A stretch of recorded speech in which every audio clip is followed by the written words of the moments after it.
ఈరోజు సోమశిల జలాశయానికి సంబంధించి నీరు ఏదైతే ఉందో సోమశిల జలాశయంలో ఆ నీటి పరిస్థితి, రైతుల గతి ఏమిటి అని చెప్పి అడగడానికి ఈరోజు అందరం కలిసి సోమశిల జలాశయం దగ్గరికి వెళ్లి రేపటి రోజు సోమశిల జలాశయం యొక్క పరిస్థితి ఏ విధంగా ఉండబోతుంది అని చెప్పి రైతులందరితో కలిసి దాని మీద ఈ ప్రభుత్వం మీద ఒత్తిడి పెంచి చంద్రబాబు నాయుడిని ప్రశ్నించాలనేటువంటి లక్ష్యంతో ఈరోజు ఒక కార్యక్రమం ఏర్పాటు చేసుకుని శాంతియుతంగా మేమందరం సోమశిల జలాశయం దగ్గరికి వెళ్లాలనే నిర్ణయం తీసుకోవడం జరిగింది.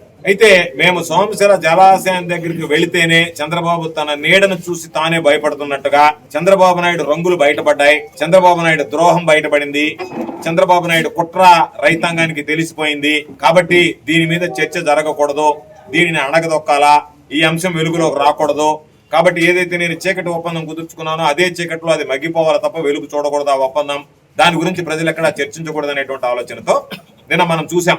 చంద్రబాబు నాయుడు ఏదో ఆయన పాపం చేతులూపి ఆయన అక్కస్ అంతా ఏంటి అంటే రైతులకు ద్రోహం జరిగిందనేటువంటి దాని మీద ఆయన అక్కస్ లేదు, రైతులకు అన్యాయం జరిగిందనేటువంటి దాని మీద ఆయన బాధ లేదు, రైతులు అన్యాయానికి గురయ్యారనేటువంటి దాని మీద ఆయనకి చింత లేదు. ఆయన ఆలోచన విధానం వల్ల ఏ విధంగా ఉంది అంటే నా రహస్యం బయటపడిపోయిందే, కాబట్టి ఈ రోజు చంద్రబాబు నాయుడికి చిత్తశుద్ధి ఉంటే, చంద్రబాబు నాయుడికి నీతి నిజాయితీ ఉంటే, చంద్రబాబు నాయుడు అనేవాడు ఎక్కడ కూడా నేను రేవంత్ రెడ్డితో ఈ అంశం మీద చర్చించలేదు, ఆంధ్ర రాష్ట్ర రైతుల ప్రయోజనాలు నాకు ముఖ్యమైనటువంటి మాట ఆయన నోటుకుండా రాలేదంటేనే దాని అర్థం ఈరోజు చంద్రబాబు నాయుడు రేవంత్ రెడ్డితో చీకటి ఒప్పందం కుదుర్చుకున్నాడు. కాబట్టి ఈ రోజు రకరకాలైనటువంటి మాటలు మాట్లాడుతున్నారు. మేము కూడా తెలంగాణ ప్రాంతానికి వ్యతిరేకం కాదు, తెలంగాణ రైతులకు వ్యతిరేకం కాదు, మేము అనేదల్లా తెలంగాణ రైతులు లబ్ధి చెందుతున్నారు, తెలంగాణ రైతులతో పాటు ఆంధ్ర రాష్ట్రం కరువు సీమల్లో చిక్కున్నటువంటి రాయలసీమ, నెల్లూరు ప్రాంతాలకి ఈరోజు న్యాయం జరగాలి, మేలు జరగాలని కోరుకుంటే మమ్మల్ని అణిచివేయడానికి ప్రతి విషయంలో ఏదైనా సరే అవినీతి జరిగిందన్నా, అక్రమం జరిగిందన్నా, అన్యాయం జరిగిందన్నా మేము వెళ్లి పరిశీలిస్తాము, దాన్ని రైతులతో చర్చిస్తాము. ఎందుకంటే మేము అధికార పక్షాన ఉన్నా, జగన్మోహన్ రెడ్డి గారు ప్రతిపక్షంలో ఉన్నా ప్రజల పక్షాన నిలబడేటువంటి వాళ్ళం, ప్రజలకు సంబంధించినటువంటి సమస్యల గురించి ఆలోచన చేసేటువంటి వాళ్ళం, నిత్యం ప్రజల్లో ఉండేటువంటి వాళ్ళం, ప్రజలకు అందుబాటులో ఉండేవాళ్ళం, ప్రజలకు అండదండగా నిలిచేటువంటి వాళ్ళం. కాబట్టి అటువంటి నేపథ్యంలో ప్రజలకు సంబంధించి, రైతులకు సంబంధించి ఒక తీవ్రమైనటువంటి సమస్య ఏర్పడి రైతులకు సంబంధించి భవిష్యత్తుగా ముప్పు వాటిల్లేటువంటి పరిస్థితి ఏర్పడితే రైతులు దీన్ని ఏ విధంగా అధిగమించాలనేటువంటి ఆలోచన చేసేటువంటి నేపథ్యంలో ఈరోజు దాన్ని చంద్రబాబు నాయుడు మమ్మల్ని ప్రాజెక్టుల దగ్గర వెళ్లకుండా అధికారులు చెప్తున్నారు, పోలీసు అధికారులు మీరు ఏదో ఒక విధంగా ఈరోజు ఆగిపోండి, రేపు వెళ్ళండి, ఈ రోజు వెళ్ళడానికి లేదు అని చెప్పి వందలాది మంది పోలీసులు తీసుకొచ్చి ఈరోజు మమ్మల్ని బలవంతంగా ఈరోజు చెయ్యి పట్టుకొని ఈడ్చుకుని వచ్చి మమ్మల్ని ఎక్కడికి వెళ్ళనీయకుండా నిరోధించాల్సినటువంటి అవసరం ఎందుకు ఏర్పడింది అనేటువంటిది ఈరోజు అందరూ ఆలోచించారు, రైతాంగం అంతా ఆలోచించాల్సినటువంటి పరిస్థితి. మా స్వార్థం కోసం కాదు, జగన్మోహన్ రెడ్డి గారి కోసం కాదు, మా కోసం కాదు, ఈరోజు రాష్ట్ర ప్రజలకు సంబంధించి ప్రత్యేకించి రాయలసీమ, నెల్లూరు జిల్లా రైతాంగానికి సంబంధించి తాగునీటికి, సాగునీటికి తీవ్రమైనటువంటి ఇబ్బందులు పడేటువంటి పరిస్థితుల్లో దానిని ఈరోజు ప్రజల దృష్టికి తీసుకువెళ్ళాలి, చంద్రబాబు నాయుడిని ప్రశ్నించాలి, చంద్రబాబు నాయుడికి తెలియజెప్పాలి, ఈ ప్రభుత్వం మీద ఒత్తిడి పెంచాలి, దాని ద్వారా అయినా సరే ఈ ప్రభుత్వం పునరాలోచనలో పడి రాయలసీమ ప్రాజెక్టు ఏదైతే పూర్తి అయ్యేటువంటి దశలో ఉందో దాన్ని వెంటనే పూర్తి చేయాలనేటువంటి ఉద్దేశంతో చేపట్టినటువంటి కార్యక్రమానికి ఎందుకు చంద్రబాబు నాయుడికి మనసు రావడం లేదు, ఎందుకు చంద్రబాబు నాయుడు తెలుగుదేశం పక్కన ఉన్నటువంటి తెలంగాణ వాళ్ళు ఈరోజు ఇష్టారాజ్యంగా వ్యవహరిస్తుంటే నీ శిష్యుడికి మంచి పేరు రావాలనేటువంటి ఆలోచన చేసి రేవంత్ రెడ్డికి మంచి పేరు రావాలని రేవంత్ రెడ్డి ధైర్యంగా చెప్పాడు. ఈరోజు రాష్ట్ర అసెంబ్లీలోనే చెప్పాడు, నేను ఇండోర్ మీటింగ్ అన్నాడు, అంటే రహస్యంగా కలిశాను, రహస్యంగా మాట్లాడి ఒప్పించాను, దాని వల్లనే రాయలసీమ ఎత్తిపోతల పథకం ఆగిపోయింది. అంతకన్నా ఉదాహరణ అవసరం లేదు. అనేక సందర్భాలు జగన్మోహన్ రెడ్డి గారు చెప్పారు, రాయలసీమ ఎత్తిపోతల పథకానికి చంద్రబాబు ఉద్దేశపూర్వకంగా మంగళం పాడాడు, అందుకనే ఏదైతే ఎన్విరాన్మెంటల్ క్లియరెన్స్ రావాల్సి ఉందో, ఎక్స్పర్ట్ అప్రైజల్ కమిటీలో మన వాదన వినిపించాల్సి ఉందో అక్కడ మెతక వాదనలతో, మొండి వైఖరితో, మెతక వైఖరి అవలంబించి ఈరోజు దాని గురించి మాట్లాడకుండా వాళ్ళు దాని మీద క్లియరెన్స్లు ఇవ్వకుండా చంద్రబాబు నాయుడు అడ్డుకునేటువంటి దుస్థితి ఏర్పడితే ఈ రాష్ట్రాన్ని పరిపాలించేటువంటి వాడు, రాష్ట్ర రైతాంగానికి అండగా నిలవాల్సినటువంటి వాడు, రాష్ట్రంలో వ్యవసాయ అభివృద్ధిని గురించి ఆలోచన చేయాల్సినటువంటి మనిషి తానే రైతులకు నేను ఉరివేస్తాను, నాకు రైతుల ప్రయోజనాలు అవసరంలే, రాష్ట్ర ప్రయోజనాలు అవసరంలే, నా స్వార్థ ప్రయోజనాలు, నా సొంత ప్రయోజనాలు, నా కుటుంబ ప్రయోజనాలు నాకు ముఖ్యమన్నట్టుగా చంద్రబాబు వ్యవహరిస్తున్నటువంటి నేపథ్యంలో జగన్మోహన్ రెడ్డి గారి నాయకత్వంలో వైఎస్ఆర్ కాంగ్రెస్ పార్టీ తప్పనిసరిగా ఈ పోరాటాన్ని కొనసాగిస్తాం.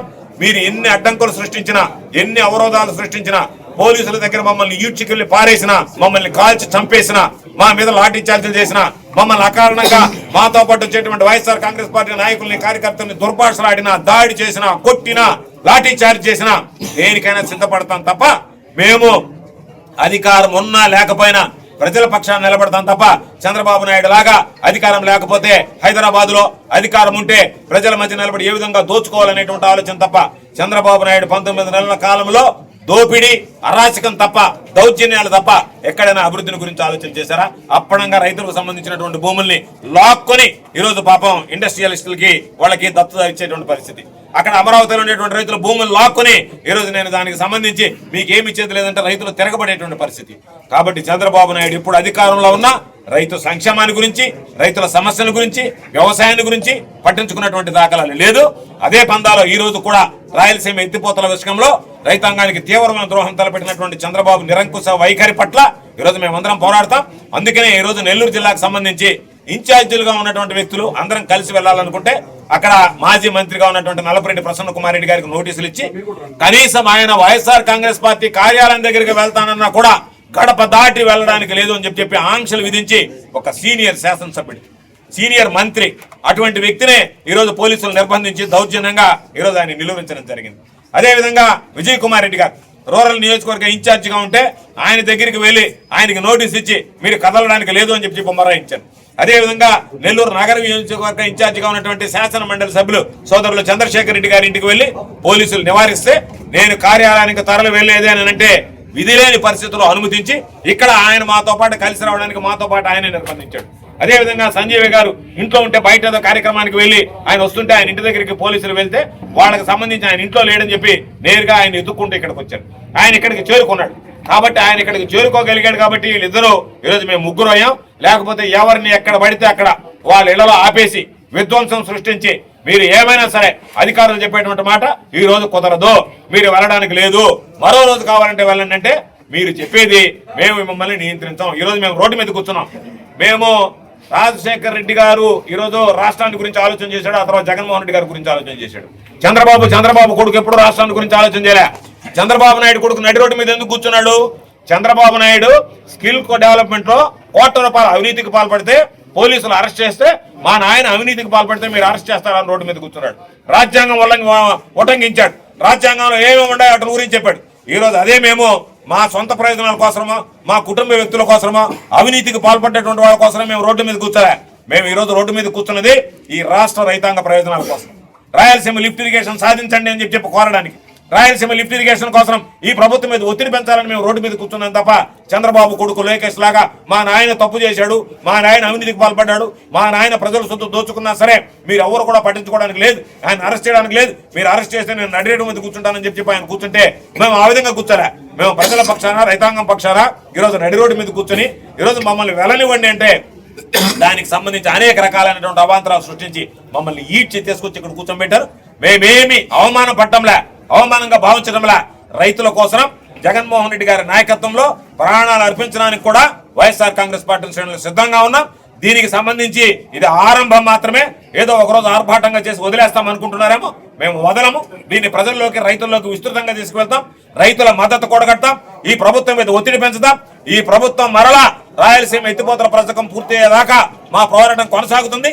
ఒకవేళ రాయలసీమ ఎత్తిపోతల విషయంలో చంద్రబాబు రైతు ప్రయోజనాలను విస్మరిస్తే, మొండి వైఖరి అవలంబిస్తే, మొండిగా ముందుకు వెళ్లి దాన్ని నిలిపివేస్తే, అర్ధాంతరంగా ఆపివేస్తే మేము మా ప్రభుత్వం రైతులందరూ కలిసి మరలా రైతు ప్రభుత్వాన్ని కోరుకుంటున్నారు.